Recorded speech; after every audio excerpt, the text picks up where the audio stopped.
எல்லோருக்கும் வணக்கம். நாம் இந்த வீடியோவில் பாஸ்தா ரெசிபி தாங்க பார்க்க போகிறோம். அதுக்கு நார்மல் பாஸ்தாவும் மேகி நூடுல்ஸ்க்கு போடுற மசாலா பாக்கெட்டும் தான் நாங்கள் வச்சுருக்கோம். தண்ணி நல்லா கொதிச்சதுக்கப்புறம் அதில் பாஸ்தாவை ஆட் பண்ணிக்கலாங்க. ஆட் பண்ணிட்டு ஒரு டைம் மிக்ஸ் பண்ணுங்கள்.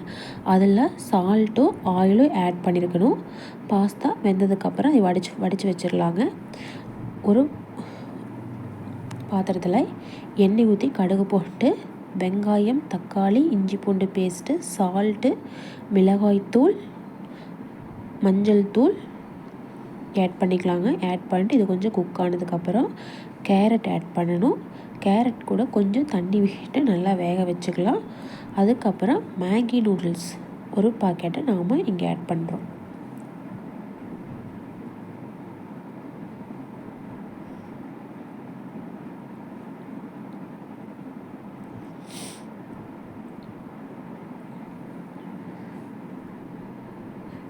நம்ம பாஸ்தா வெந்து வடிகட்டிட்டு அது மேலே லைட்டாக கொஞ்சம் தண்ணி ஊற்றி வச்சுக்கலாங்க. அப்போ தான் நல்லா உதிரி உதிரியாக இருக்கும். இப்போ வேக வச்ச பாஸ்தாவை எடுத்து இந்த கிரேவியில் போட்டு நல்லா மிக்ஸ் பண்ணுறோம்.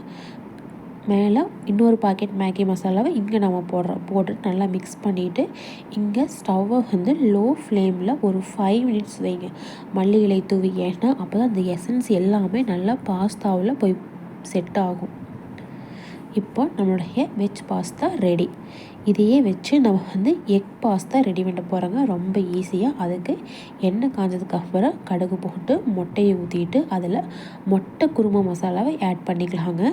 ஆட் பண்ணிட்டு இங்கே காரம் இன்னும் வேணுங்கிறதுக்காக மிளகாய்த்தூள், மஞ்சள் தூள், சால்ட் ஆட் பண்ணிக்கிட்டு முட்டை நல்லா பொடி மாஸ் மாதிரி சின்ன சின்ன பூவு மாதிரி ஆகிற வரைக்கும் நல்லா ஃப்ரை பண்ணுங்கள். கைவிடாமல் கிண்டணுங்க. என்னுடைய லேசான பாத்திரம் தான் என்கிட்ட இருக்குது. அதனால் நான் கைவிடாமல் கிண்டிகிட்ருக்கேன். எனக்கு அடி கொஞ்சம் பற்றிருச்சு. அது நல்லா குக் ஆனதுக்கப்புறம் நம்மளுடைய வெஜ்ஜில் இருக்கிற பாஸ்தாவை எடுத்து இங்கே நம்ம போடுறோம்.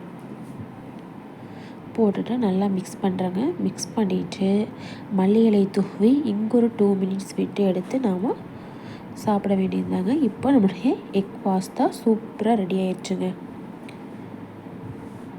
நம்ம சேனல் பிடிச்சிருந்தால் லைக் பண்ணுங்கள், ஷேர் பண்ணுங்கள், சப்ஸ்கிரைப் பண்ணுங்கள். தேங்க்யூ.